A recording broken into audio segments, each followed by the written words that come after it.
Thank you for allowing us to present the annual report for the Human Rights Commission. Ken Fonce, the board chair, will present, and thank you for the opportunity. Good evening, Ken. Good evening, Mayor Lambert, City Council members. So I was going to go quickly through what we've done since the last time, more or less, that we were here, plus some of the things that we're planning in the near future as part of this. So, busy year, as usual. And so on the social justice education forums that we held one on gender shaming and sex education in April of 2016. Natalie Greenfield did the talk on that one, and it was very, very fascinating, very disturbing topic that has been going on, and so she delved into that.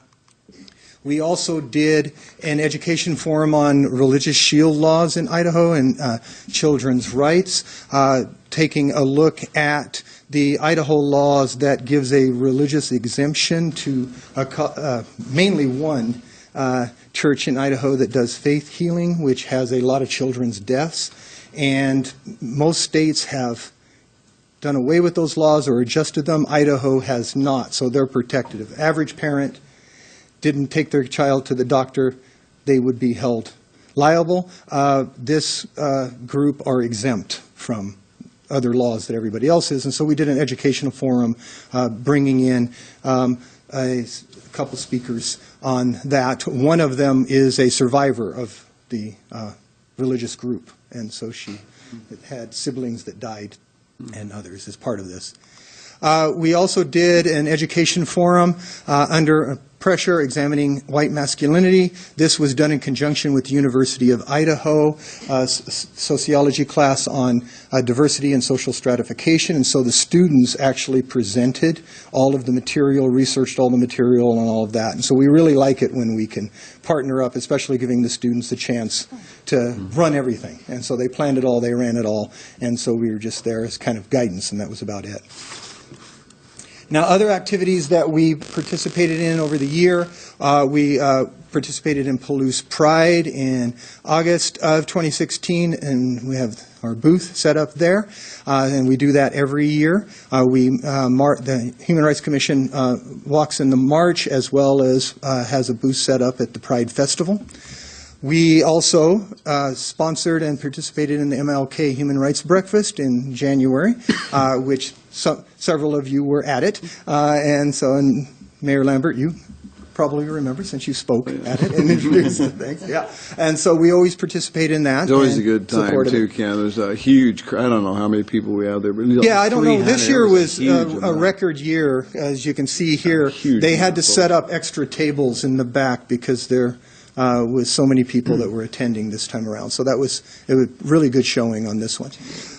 We also partnered with the Upstanders group, the new Upstanders group, to do an Upstanders bystander training in January, where what to do when you see harassment, bullying, things of that nature, how to stand up, say something, do something safely.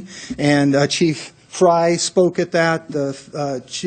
The fire chief did as well, and then Alternatives to Violence of the Palouse joined with us on that one to put it together. So it was a joint effort between a lot of different groups. And we had a really big turnout. The 1912 Great Room was packed. It was standing room only as part of it also. It was a really good turnout on that one. The Human Rights Commission participated in the Women's March in January as well. January was a busy month. That had a record. Yeah, that was a record. In fact, that's the largest crowd I've ever spoken to at over 2,600 people. So, I'm used to, 100 students perhaps, maybe a couple hundred people. But so that was quite a different experience with that many people. I couldn't even see them all. So, we also participated in the Beyond the Ban, the pro-immigration rally that held at East City Park, smaller than the Women's March, but still a really good turnout with close to 800 people at that one. And so that was a really good one as well. We showed a movie at the Kenworthy, From Selma to Stonewall. And the idea was taking a look at the civil rights movement in Selma and the Stonewall riots, which launched the LGBT rights movement, and what they had in common. And it was a real interesting movie with a good turnout. And then we did a discussion afterwards over at the One World that was well attended as well. We are still participating with Add the Words Idaho as much as we can here. Things have been rather quiet lately on that front, and because the bill hasn't made it out of committee, and so, everybody's going to try again once it comes back up again, and so we'll see what happens there. And if you're not familiar with Add the Words, it's basically doing for Idaho what Moscow has already done with our anti-discrimination policy of adding sexual orientation, gender identity, and expression to the discrimination. And so Moscow's already done it, as a few other cities in Idaho have, but as Idaho as a whole does not have it. We have been doing the Human Rights Commission at the Market on several times, in May, August of last year, and then May again this year, and we'll have another one coming up. But basically, we just table at the Market, give information, talk to people about human rights, what we do, these types of things, to try to get a better presence in the community so that more and more people know that we're here and what we do, because it's getting better, but I still find people that go, what's the Human Rights Commission and what do you do? And so we want to get out there as much as we can to do that. We're still participating in the Northwest Coalition for Human Rights, and we are getting that off the ground again. It went on a hiatus for a while because basically we put everything in the one office at the University of Idaho under Carmen Suarez. Some of you remember Carmen. Well, she left, and when she did, they broke her office apart and restructured it at UI, which meant our support kind of vanished. And so now we're doing it separately. We're setting up a new website with the coalition and redoing the membership so that it's not tied to one entity. It's a standalone. That was our mistake. We tied it to an office, and administrations change, things change. So we are not going to do that anymore. So that's basically all of the things that we did. We'll have the Northwest Coalition for Human Rights website up here soon. It's being designed right now, so that will be up soon. And so I'll let everyone know once that's up, so you can go check it out. But upcoming activities, so what we've got planned coming up, we will participate once again in the Pride Festival in August and the March. We've already paid our booth fee and are ready to go on that one, so we'll do that once again. This September, we are planning a series of events for Inclusive Communities Month. And it's really Racial Equality and Inclusive Communities Month, but we're using the inclusive community part of it mostly right now. And so we plan on having an event every week in September. And so we'll start off with a movie on refugees, and the theme this year is on refugees, and so movie After Spring, which is about, whoops, I thought I had a photo of it, but we'll find out in a minute. It'll probably pop up late.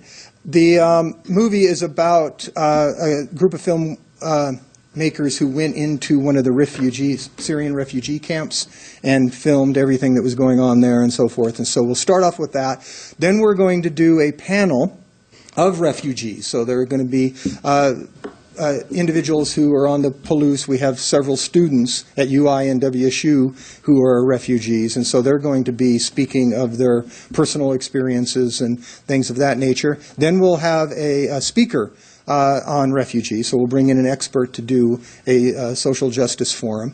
And then we're going to close it at the end of the month with an Inclusive Communities potluck at the 1912. So we're just going to hold a large potluck. Everybody comes and brings food. We'll have a little bit of food there. I'm in contact with a lot of the student groups at UI, the international student groups, and so hopefully a number of them will come with food dishes from their home countries, and everyone will just get together and have a dinner together, basically, to end the month as this inclusive community.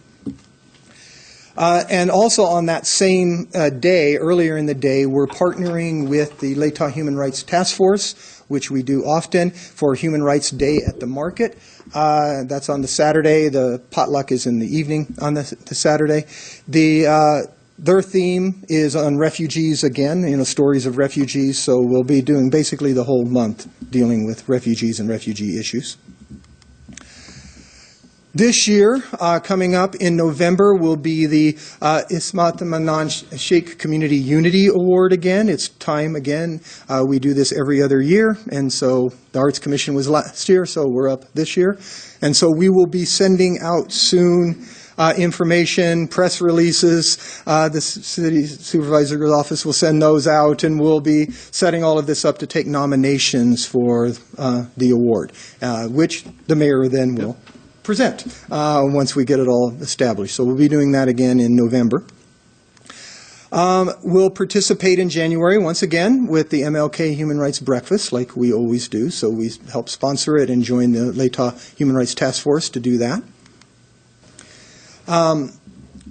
Also, we're helping and support a Unity Festival. As many of you know, the Community Walk went away, mainly because there was myself and one other person on the planning committee anymore, and I said I'm not going to plan it by myself anymore, and I'm done, and once that happened, it went away, which is probably signifies that there might not have been much support anymore for it if you couldn't find enough people to fill the committee. And so it went away, but there's been quite a few people that have been wanting to get something going again. And so Natalie Greenfield, and she's working with several other groups, in August of this next year are going to have a Unity Festival in early August. And so it's based on the Community Walk idea. It just won't be a walk. It will be at East City Park, a big festival with food and music and booths set up and so forth. So another inclusive community type event. And so they'll be planning that, but we'll be supporting them on it.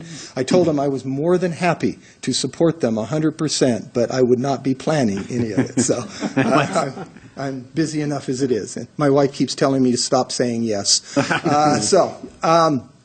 We're also, in the fall of 2018, going to be holding the next Finding the Center, Action-Oriented Human Rights Conference. And so we're just starting the planning of that now. In fact, we're meeting this week to launch the planning, to put it all together, figure out what we want to do. And we're hoping this year that WSU will join us, and we may hold it on WSU campus instead of UI campus this time around, because we've been wanting more participation from them, and so we're hoping this year that we'll be able to get it. And so we'll be helping run that as well and organize that. So that'll be in probably October, but we don't have the set date yet in 2018.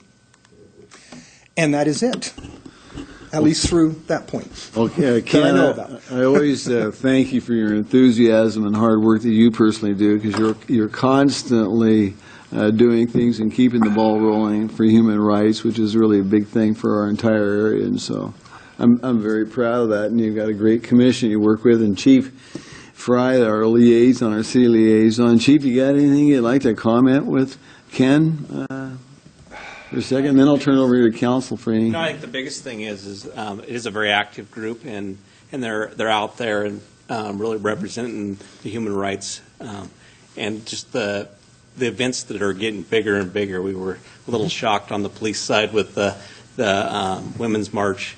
We'd prepared for about 300 and had 2,300, so we'll be a little bit more prepared in the future for that. But it is a great commission, and it's a noble cause.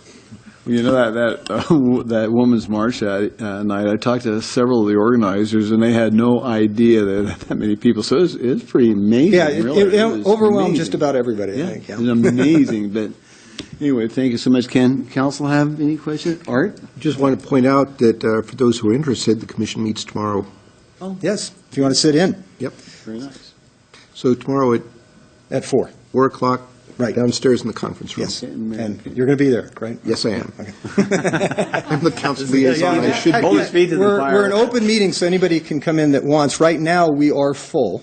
All of our seats are full. We have a high school member. That's great. We have a college member. We have a county representative. So we are, It's good having college representation and high school representation. That makes it pretty neat, too. Well, thank you so much for the report, Ken. all right, thank you.